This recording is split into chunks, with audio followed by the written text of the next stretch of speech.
is a very exciting group of event here. So just our panelists and our audience here, I just wanted to welcome you all to the Keck Humanities Fellows discussion panel. My name is Josie Diaz. I'm a faculty member, as well known in the Department of Ethnic Studies, as well as chair of collaborative research here at the Humanities Center. So just really briefly about the Keck program. The Keck program is one of my favorite programs on campus, in part because it allows students, these wonderful students here and others, to devote time to work alongside a faculty advisor to conduct original research and also to engage in scholarly work in the humanities. So I want to introduce you to our 6 Keck fellows, and what I'll do is have them introduce themselves, and then we can kind of start with questions and have a conversation. So I'm going to ask you all to say your name, your year, your major and minor, your research title and topic, as well as your research event. So we'll go ahead and start. Yes, I sat here. I chose to go first, I guess. My name is Fanisee, and she, her pronouns. I am a graduating senior with a minor in change making and a major in sociology with a concentration in social justice. My research title, I honestly can't memorize the full thing off the top of my head, but it talks about the intersections of sociology, humanity, disability, and academia, basically. I know those are really huge topics, but really they're all interconnected. So it works very well together to see that connectedness, see the similarities, but also the differences and the gaps. Hi, my name is Anna. I'm a graduating senior as well. My major is in theology and religious studies with minors in biology and chemistry. My project's title is Cultivating Compassion and Official Catholic Teachings, an invitation to relationships with immigrants and refugees with HIV and AIDS. So my research specifically is looking at one Catholic document that has to do with the church's response to HIV and AIDS, and specifically the response to immigrants and refugees, and I find it particularly lacking. So I'm looking to integrate more of the source of lived experience to create a better response and a more compassionate response to immigrants and refugees with HIV and AIDS. My research advisor is Dr. Victor Carmona. Hi, my name is Claire, and I'm a senior political science major. And my project is titled From Shame to Sovereignty, a political examination of female embodiment. And I'm seeking to trace the historical and political origins of body shame, understand how they impact one's sense of value as a citizen, and then to evaluate different understandings of embodiment and their relative ability to engender bodily sovereignty.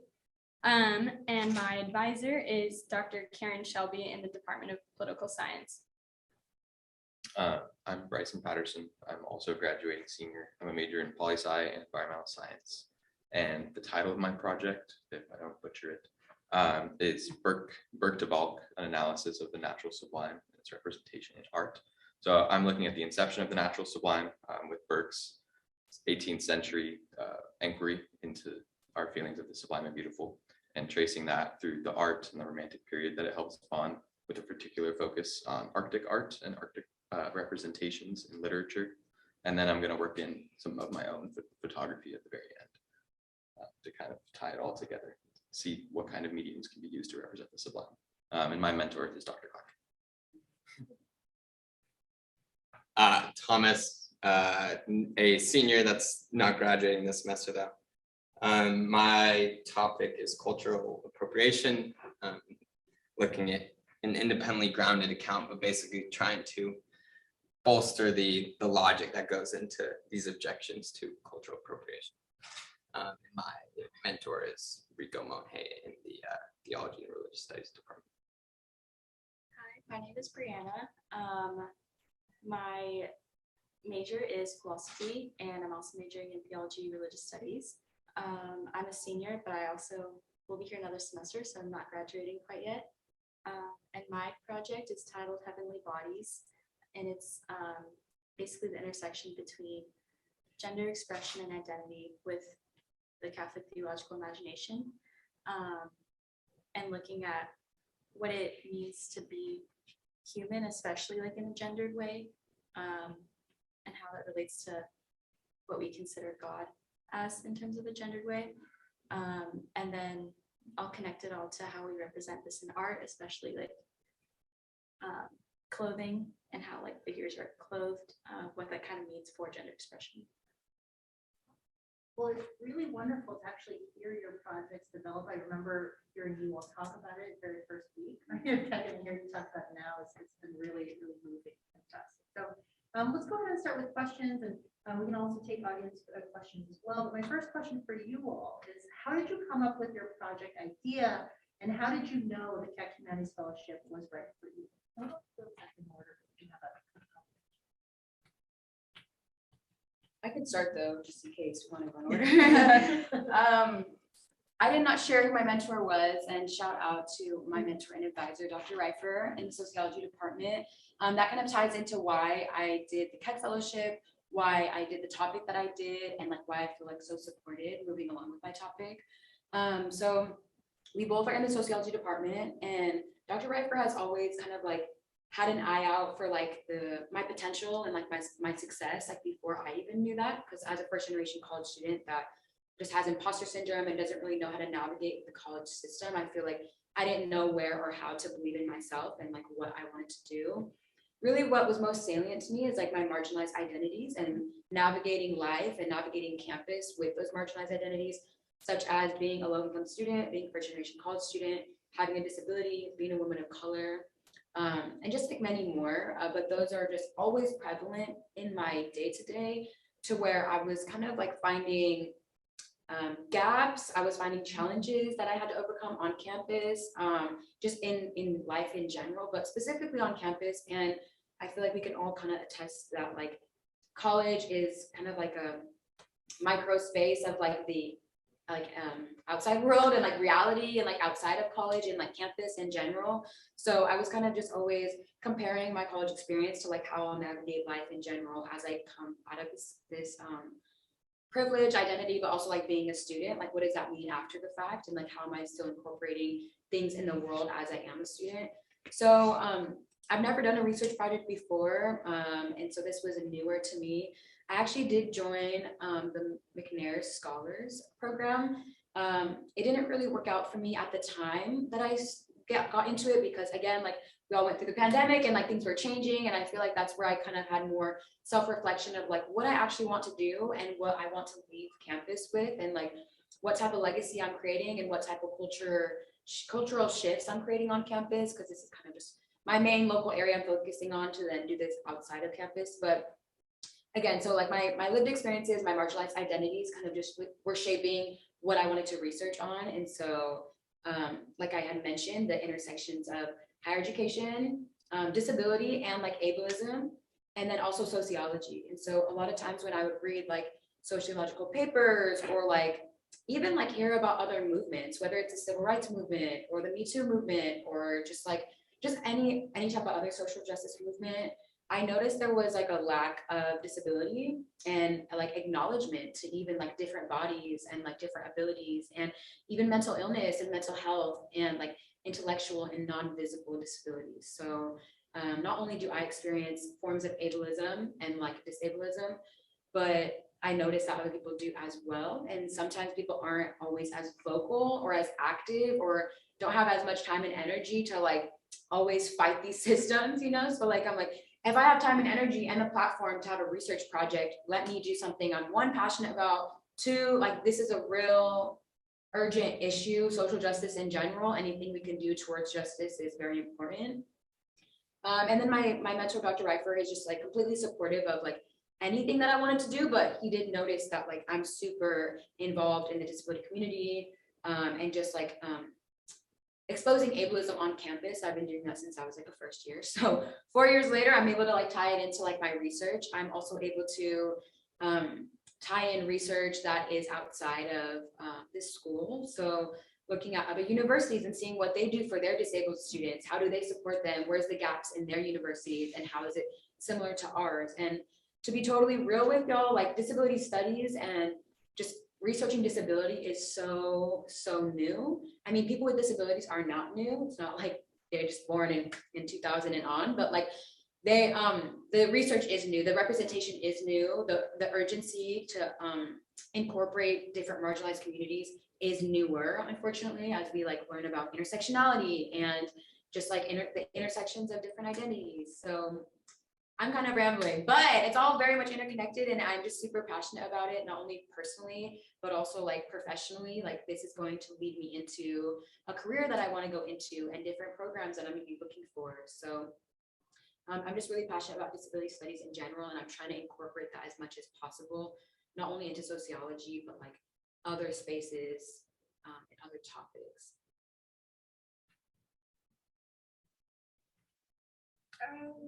Yeah, I can go. Want to go in order? Okay, so how I came to my project. So being in the honors program, starting from the first year, Dr. Sturm was always like, you got to start thinking about what you want to do, and that kind of panicked me. And I was like, I have no idea what I want to do research on. But as I went through my first couple of years, I ended up taking HIV and AIDS and Christian ethics with Dr. Rivas. And that class was my absolute favorite class I took at USD. It was everything I was looking for, the intersection of religion and public health, since I'm a pre-health student. And I found the research that I did in that class to be very interesting. And at the same time, I was also a health equities fellow through our pre-health offices. Yeah. And in one of our meetings, we were talking about how Tijuana continues to have the highest HIV and AIDS rate of all of Mexico. And I thought that little piece of information was something I wanted to look into further.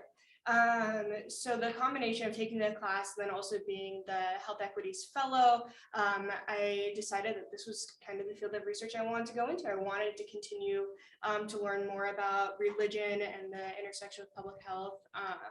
And that's kind of how I came to my project. Dr. Carmona is incredibly knowledgeable about border issues and immigration issues. So I knew immediately I would have loved to have him as an advisor. So I was very, very grateful when he said yes to my project. Cool, I can go next. So perhaps similar to Fanisee, my topic kind of came through lived experience and my own confused ideas about my body and how it fits into society, and a lot of shame or understanding this topic to be taboo. And then in the last few years, as I've come to have more conversations with my community and with friends, just learning about how systemic body shame and issues around eating and self-concept are. And the political scientist in training in me began wondering about the power structures behind this and the historical origins and the ultimately psychological and sociological and political implications of understanding your physical self to be insufficient in some way. So yeah, that kind of became a question in my mind. And I think without the fellowship, it would have been perhaps my honors thesis or something I just would think and talk about a lot. But to have like a whole year and a lot of encouragement and a faculty advisor has been huge. And then obviously, I've also taken a lot of courses in feminist political theory and seen that come in, and that's just kind of stirred the pot more and more. So yeah, the fellowship's been really great for me to take a lot of space to answer a question that feels both personal and systemic, and I feel passionate about. Yeah. My path was pretty similar to Anna's. It kind of came out of a class that I took with Dr. Clack. So the class was using the core text of my project and connecting it to Death Valley. So looking at the sublime aspects of Death Valley. And I knew pretty quickly that it was something that I really loved and wanted to take with me, whatever form that came in.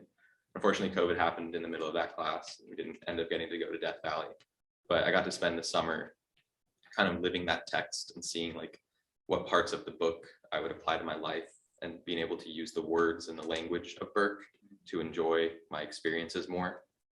So as that went on, I stayed in contact with Dr. Clack. It was something we talked a lot about. And I knew that the Keck Fellowship existed because I had a friend a year older doing it as well, and something completely unrelated. But I saw that he got to take something that he was interested in and spend a whole year working on it and developing it, and watching him start with one thing and finishing with something completely different was really interesting to me. So we kind of came in with this broad topic about, we're going to look at this book and we're going to look at my photography and we're going to relate them.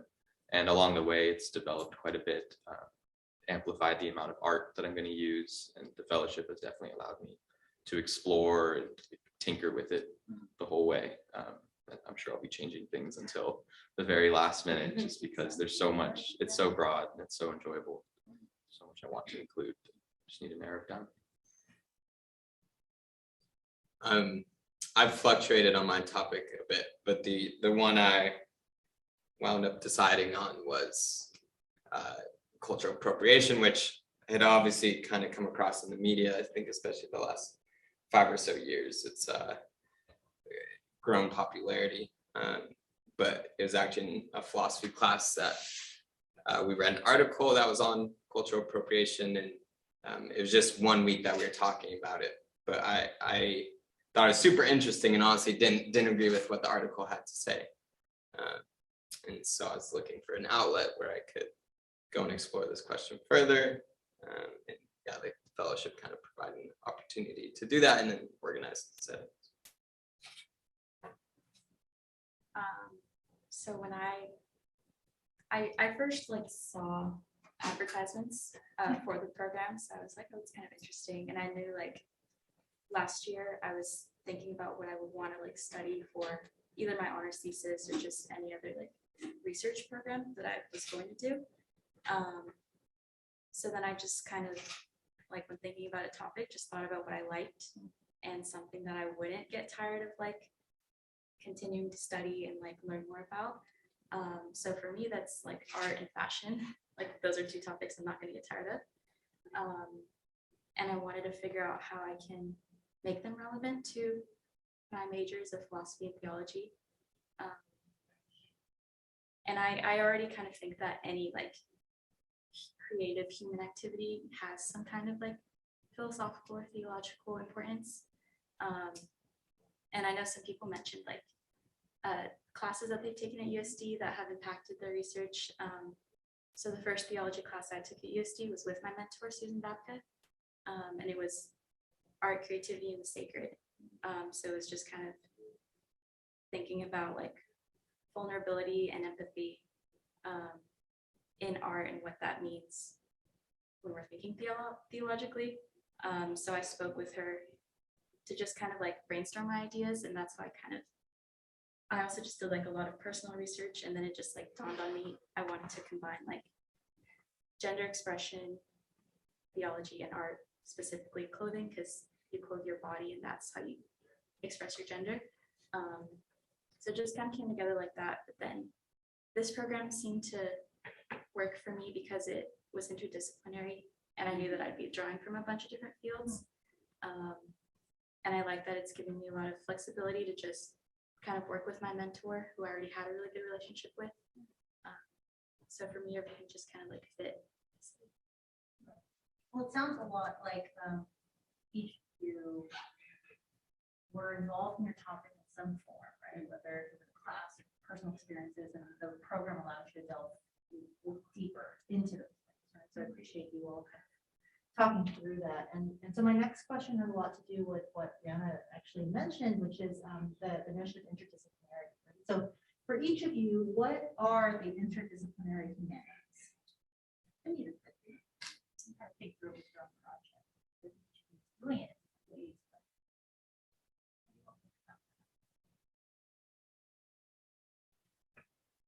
Can start. Yeah. Go for it. I mean, the interdisciplinary humanities is a method, I guess, to examine something from multiple points of view.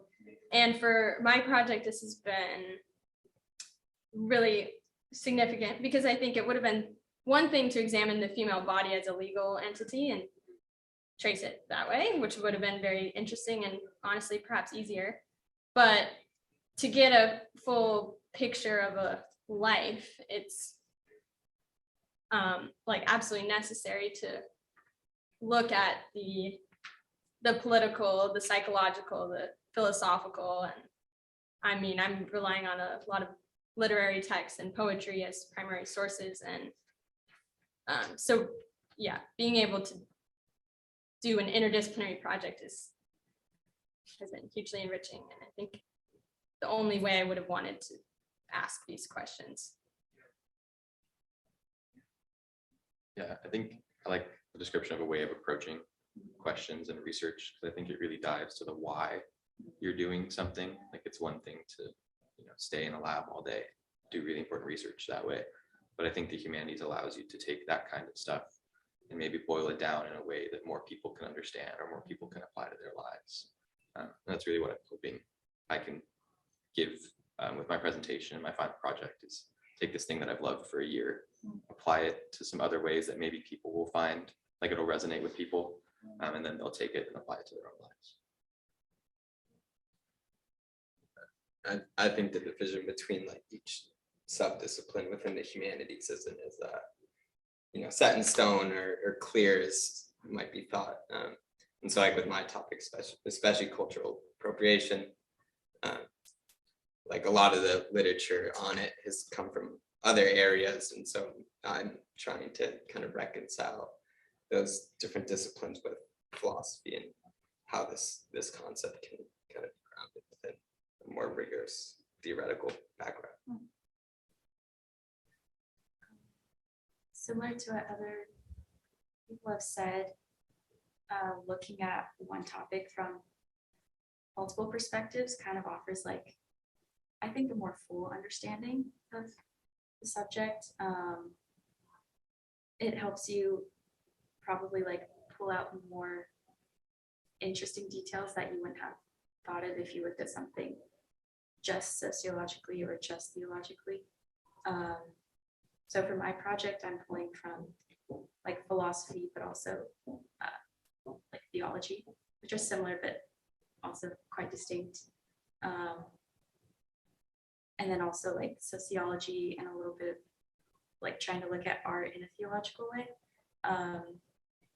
And I think just that alone, like bringing art into it, and I know a lot of people have art in their projects, I think it offers a different perspective that's really valuable to academia, because the human experience isn't just literate based. There's so much like more to it. So I think trying to incorporate all these different angles, especially art, is like just super, it brings like a full picture to what we're studying too. Yeah, I feel like interdisciplinary humanities is like blurring the lines between different fields of study, and integrating different ideas. And I completely agree with what everyone has said. Just to echo it, I think complex issues call for complex approaches, and interdisciplinary humanities gives you the opportunity to do that. Yeah, when I think of interdisciplinary, I think of interconnectedness, I think of intersectionality. I just think of a lot of things. I like how Anna was saying, like blurring the lines, because it's really like, even if we think of physical space, like on campus, we see different departments different schools consist of different departments, and different departments consist of different, more specific like niche majors or like concentrations and topics. And so just understanding that things are very much connected, and you don't have to just be doing things separately to then work towards the same goal. Like, we can really just try to see the similarities, but also the differences. So I noticed that in our cohort, like if we're explaining our project or topic, and one of us notices another way that we can add in a perspective, or it's something else that's interdisciplinary, it's not going to add extra work. I mean, it would add extra work actually, but it's like intentional extra work that's being added on versus like something that's irrelevant. It's like, oh, did you look at it from this perspective? And like, can you add that in? So I think we've done a good job of kind of like challenging each other to like think a little bit more, and then also making sure that we feel supported, and like it being such heavy things that we're dealing with, because we've also talked about how like we want to say as much as we can and come from multiple perspectives as much as possible. And one, we're students and that have limited like resources and like outreach to certain communities, and two, like there's a pandemic, so it's also harder to get to that research. And also, it's just a lot of time and energy to do that, and it takes a long period of time. Like we couldn't just do this in a year and like completely fix everything. So just to know that there are things that we're not talking about in our project that can still be incorporated, can still be talked about beyond our paper, and also knowing that our final like is still a draft. Like we can still continue this research as much as possible as we come off campus and come into our new lives. Well, that helped me understand interdisciplinary humanities a bit more. So my next question, and you will have about a good, almost a full year, and for many of you more than a year, right, of research. So now that you can kind of think about it retrospectively, or just kind of ruminate on it and reflect on it, my next question has to do with the evolution of your research process. How did your research evolve, and did anything unexpected come up in your research process?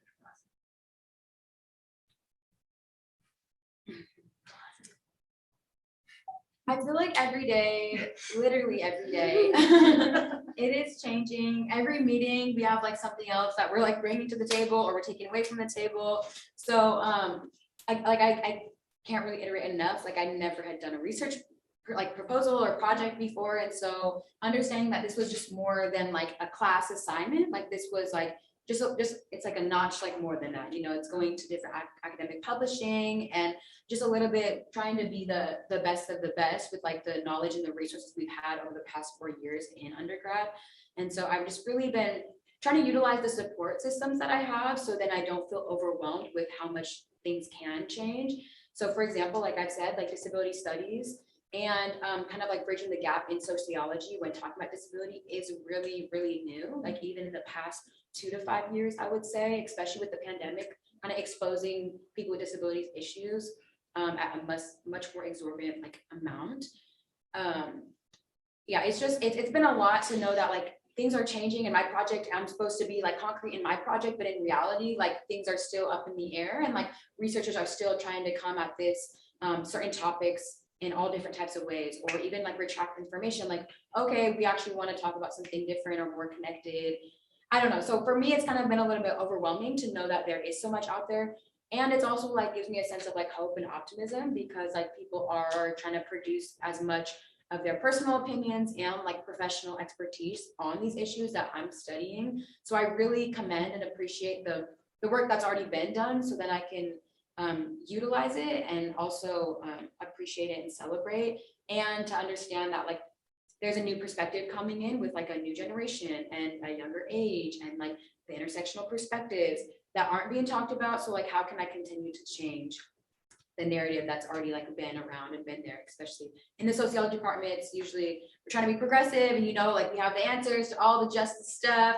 In reality, we have so much more to learn and we have a lot to learn. So just reiterating like my mentor, like going back to my mentor and being like, hey, like I did some research and like I found like 10 more articles that I could use. Like, what do I do? Do I incorporate that, or do I just continue to be concise and like keep this focus? Because again, we have a paper that's pretty long. I don't know if everyone knows the pages. I won't say it. So just apply first and then you'll know. No, it's really goes about how much like you're passionate too about it, or maybe how much time and energy you want to give, because like I said, this is a draft that we can still continue after we graduate and after we're done with this program.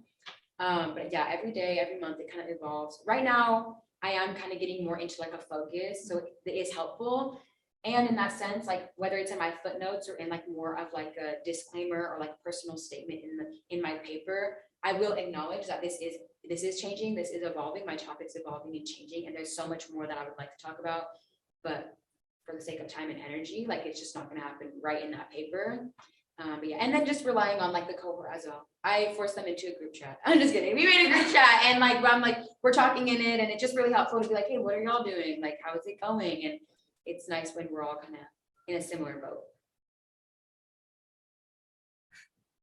Yeah, I feel like a year ago when I applied, I had one idea of how research would go, and today I have a very different understanding of my research. Originally, it was going to be very interview heavy, but due to the pandemic, it wasn't just or fair to be going into immunocompromised communities and doing interviews in midst of a pandemic when that could really compromise someone's safety.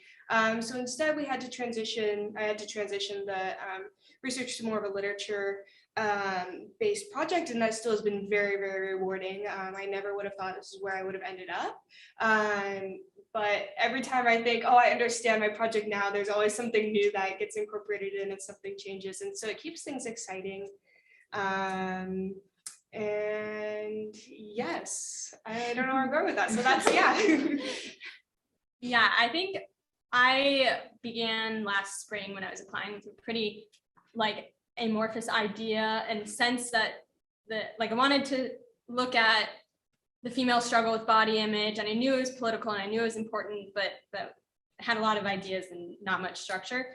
And my advisor really helped in the fall to kind of organize it into a diagnostic section, a like consequences section, and a prognostic, like where can we go from here.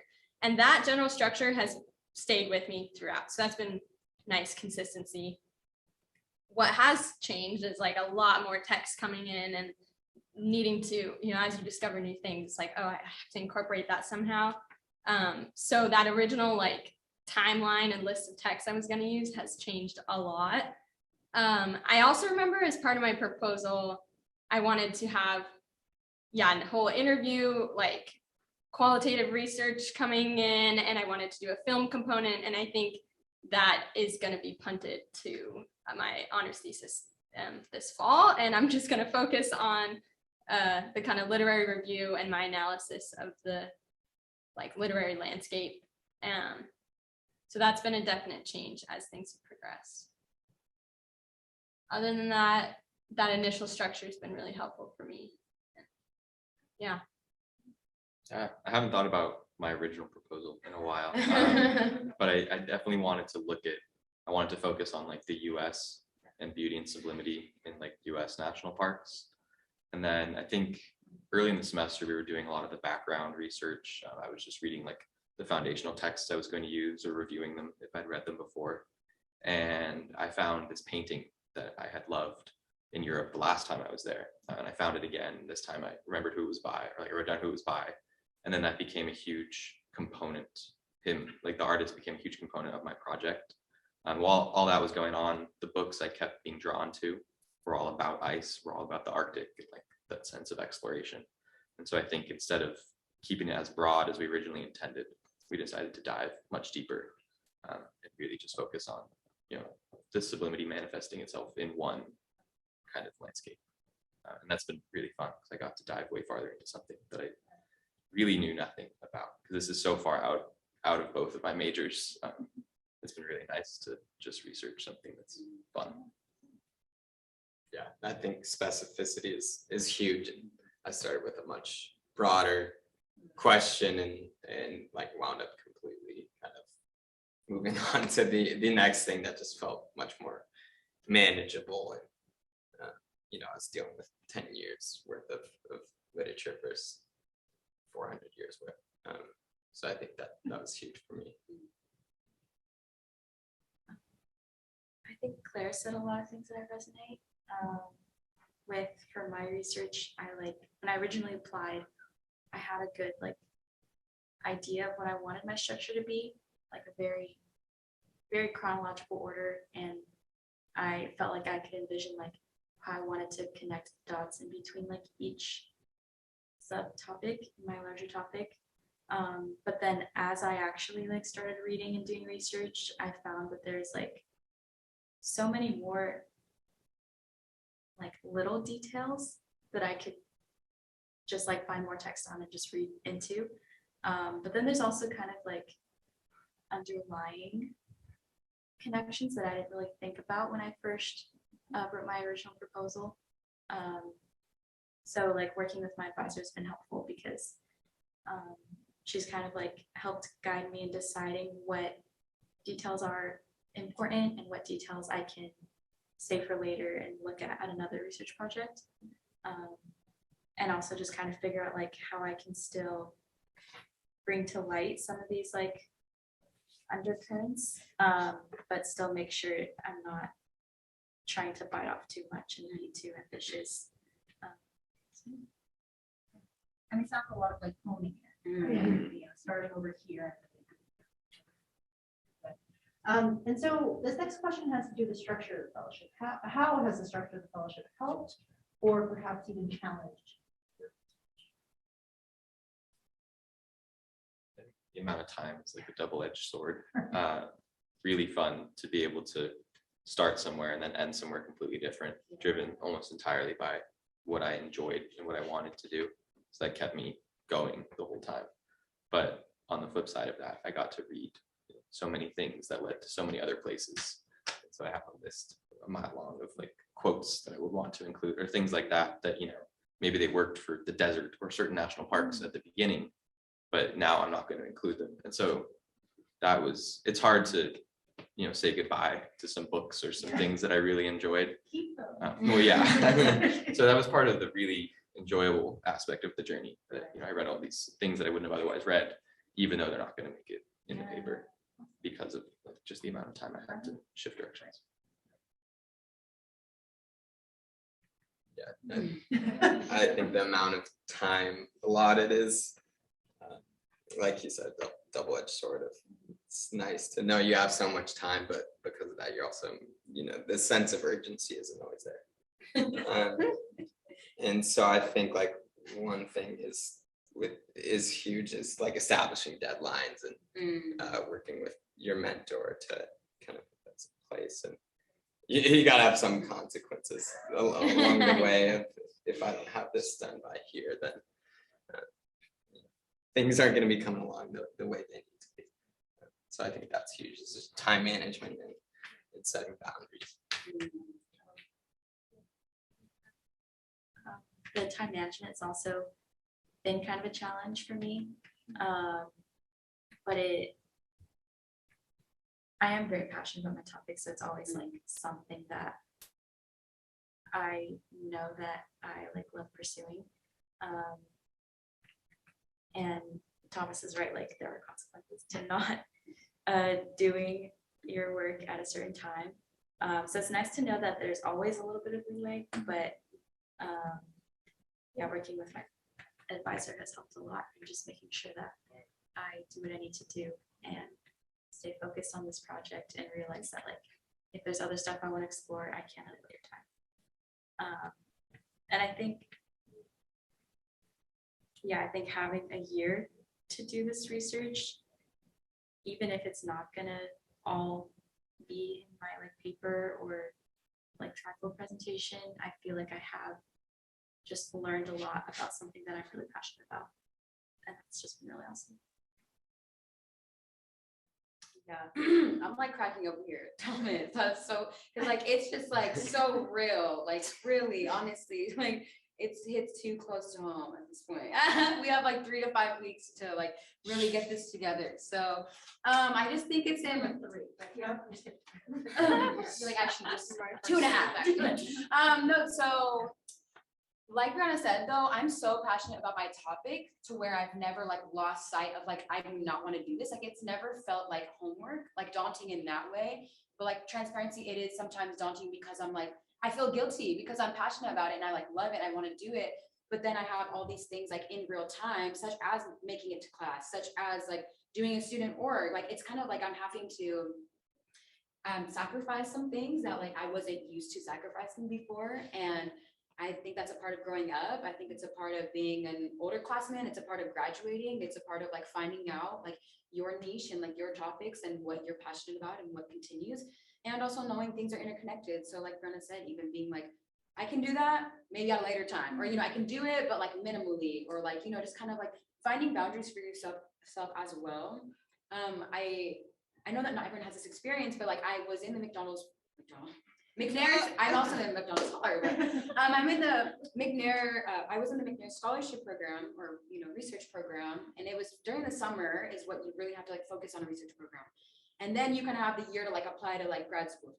For me, I think I was just also having like identity crisis in the summer of 2021. Honestly, I don't know if y'all had that, but it hit for me. And I was like, actually, I don't know what I want to do. I don't know if I want to go to grad school. I don't know, right? So I was just trying to be honest with myself. Like, I actually don't know what is next.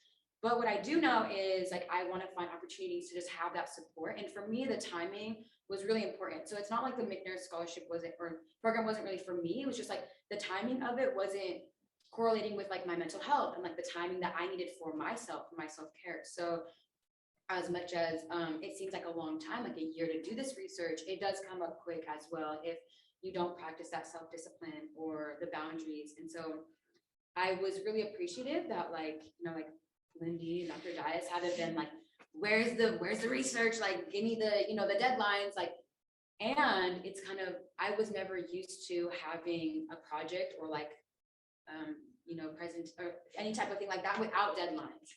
So I know I was coming to y'all like, hey, when's the deadlines? You're like, May, pretty much when you're done. And I'm like, I need more than that. So I went to my mentor and was just really vulnerable and transparent. Like, hey, I thought I'd like this whole like free range idea of, I do like it. And like, I'm kind of struggling. Like, I didn't think I would struggle as much. And like, I do need a little bit of like structure. So we would like talk about how it worked for us. I know that some other people in the fellowship, like they had their mentors, like they were sending in reports weekly. And I was like, well, that might not work for me, but like a report maybe monthly or like a check-in twice a week or twice a month or something like that will work. So I love that you have that agency with your mentor to like find out what's best for y'all. And then you have the Humanities Center also being like supporting, like, hey, we have funding if you need it. We have, like people if you need it. Like we know how to navigate you, but you kind of do have to completely have that agency and like that determination over your own project. So I do appreciate that.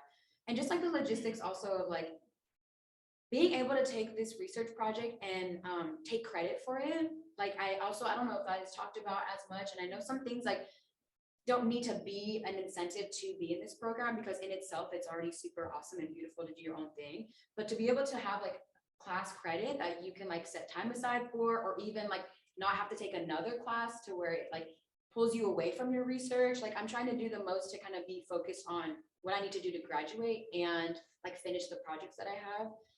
And then also just like the payment that we are able to get, at least for me as a low income student that works as well and has federal work study and isn't getting financial support from like parents, it's really helpful to be compensated for the work I'm doing and the passions that I do have. So I just appreciate the Keck Fellowship for that. Thank you all for sharing all of that. Yeah, I really appreciate the support and guidance that this program has given. Going into the research, I had the idea, but I was like, I have no idea how to execute this. I was like, this is a massive paper, a massive project. How does this work? How does this happen? And so having a cohort of other students who are going through the same exact thing is so helpful because we're able to like share common concerns and like things that work for each other. Or in your own research and share these different tips, and it's made this process so much more manageable. Because just at the start it was so abstract, like how is this going to happen? But checking in like with our monthly meetings and getting support from staff and then fellow students and the mentors, really gave me that structure I needed to make my research dreams come true. So cheesy. So sweet. Yeah, I think the most important part of the structure of the fellowship is the relationship with your mentor. So choose wisely. And that's, at least for me, been so huge. The one-on-one mentorship and conversations and like development of ideas together has pushed me a lot. And then, having the cohort is also very helpful because this is such an honor to have this much space and support to do a passion project essentially. But it's also, there's some weight associated with it. And it's really nice to know that there's 5 other people walking around campus with that sense of responsibility. I started this. Oh, yeah, that's right. That's right. Go again. Yeah, perfect. I think everyone. Yes. Well, I wanted to open up one last question, but I did want to open up to the audience in case you all have any questions for our wonderful esteemed fellows here. Questions about the application, about something that one of the fellows said, anything else. I know they've given us a lot of their time and information, and if there's any other questions. First, thanks a lot. I gained a lot of insight from your personal experiences. I was very detached from what the Keck fellowship was, but now I feel like I really understand it and can apply all the ideas I have. So thank you. Congrats. But I was wondering more on like a logistical side. I know you guys say that you're seniors, you work, your class, that kind of thing. So I guess like a year is a long time and you have a lot of time to apply yourself to your projects. But how capable were you guys like of doing other things? I guess like say you had like an internship or you had other research you're doing for other classes, like were you finding yourself, you know, being stretched too thin, like in terms of trying to do other things? Like was Keck the only thing you could do? Your project the only thing you could focus your time on, or were you able to kind of, you know, balance? I guess that might be too personal, but Please, like we can talk after too, because maybe some things a little bit too vulnerable, but for me, full transparency, okay. It was almost the opposite for me. I was finding myself pushing the Keck like paper, at least last semester, right? Like this semester is definitely much like fire under me, like trying to get things done. But last semester, because it was more of a concept and like kind of abstract, like, oh, what do I do? And we were learning about the logistics of writing a research paper. So we were learning about like an IRB. We were learning about like what primary sources and secondary sources might look like, how to navigate the website. So for me, it was a lot of learning things I didn't even know were like the basics. Again, first generation college student, not really knowing like how to navigate that whole like academic and professionalism. So I was like, I found myself like being, oh, well, I have things that are concrete and in real time that I had on my Google Calendar. And it was like, well, I have to go because like, you know, attendance kind of thing is required versus this. It's like attendance is not really required necessarily unless you're coming to the meetings, but like it is a lot of your own self-discipline and like your own, like how you incorporate it in your schedule. So I would have told my younger self a year ago, I would have been like, since I am taking it for like 3 credits as a class, which is super helpful because each semester I've only tried to take 12 credits and that's all I need to graduate. So it's almost been like an elective because you take like the independent study, but you don't really have like, it's not necessarily like a class you go to. So that's where I found myself like kind of like passing it up because I'm like, well, unless I make a block in my schedule, like I just do it on my own time, you know? And I was like, and then like it ended up being like, ooh, I need to really back in. Like, then I need to like start creating boundaries, like, and setting expectations for myself. You know, I'm like, am I being lazy or am I actually just mentally exhausted and tired because of all the other academic things that's happening? But the winter as well, the winter intercession was kind of like, it's a nice breakthrough if you use it as that because you're not focused on like the immediate things of like the semester and you can have a break, but you can also have like a breakthrough in like the actual research that you do. And again, I just can't like reiterate enough, like if you're passionate about it, it'll always be on your mind, but it's just like actively trying to like make it happen. And so I've had weeks where like 1 week I'll have like 20 pages reading versus like 2 months, I probably, it's dusty, you know, the documents are dusty and I'm like, I need to go back and check them. So just kind of know your schedule for the year or like have an idea, maybe what you want to prioritize. And at the end of the day, prioritize yourself, whether that looks like prioritizing your academics and your homework or your social life. But for me, like, yeah, I had to just hone in. Hopefully that helps. Yeah, I think you can definitely balance a lot of other things. I mean, all of us are super involved in campus, so yeah, I think it's been very manageable. I definitely relate to more of this side where it sometimes can fall to the back end of things. So just being on top of it, and yeah, having the discipline to get it done. But yeah, it's very definitely a manageable commitment. thank you. Yeah. And so my last question for you all, if there are any other questions. So my last question, and I think you will have referenced this, but just any kind of last words here. What do you consider to be the benefits of the fellowship? We can talk about that, you know, in just an immediate way, and we talk about, or even just, I think all of you are, you know, ready to move on, whether this year or next, but thinking about it in terms of your own future.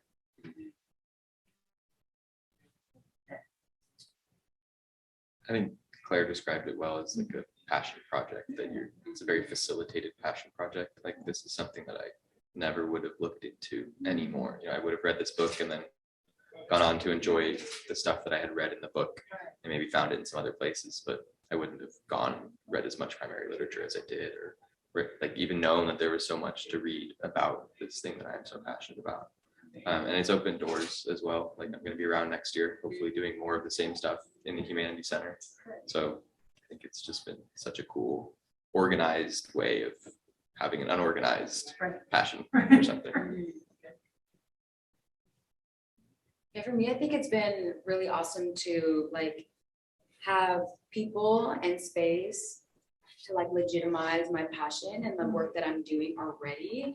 I would say I've for 22 years been doing this work, you know, sometimes with the identities that I have and things like that. But really, like sometimes I even look at like, yeah, I'm gonna graduate and I'm gonna get the degree.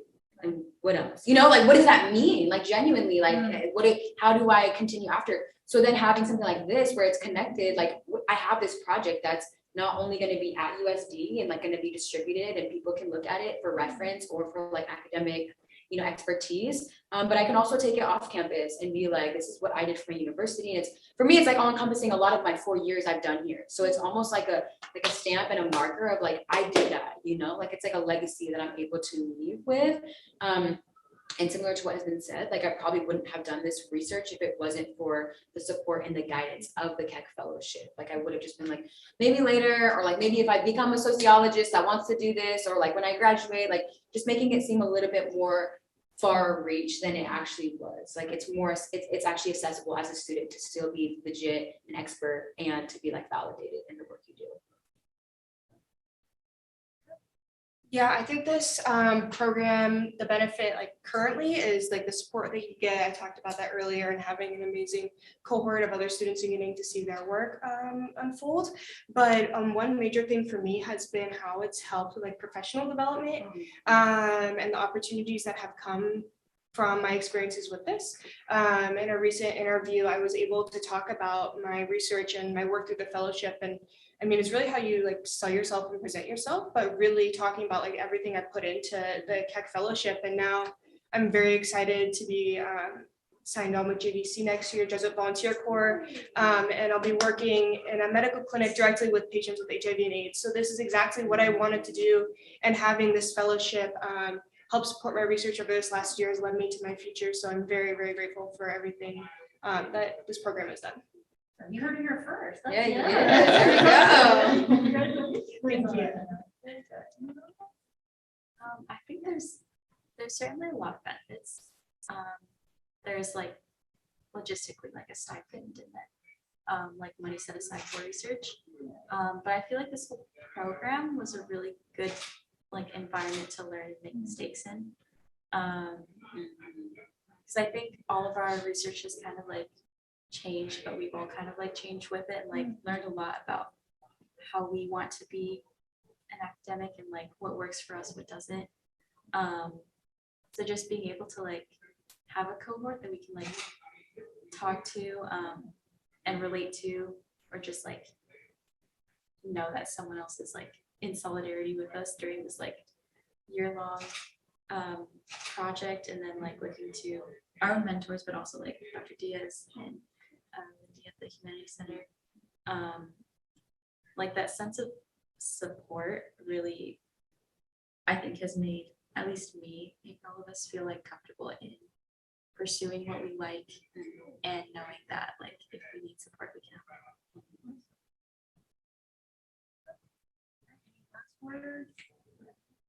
Well, thank you all so much for so much of this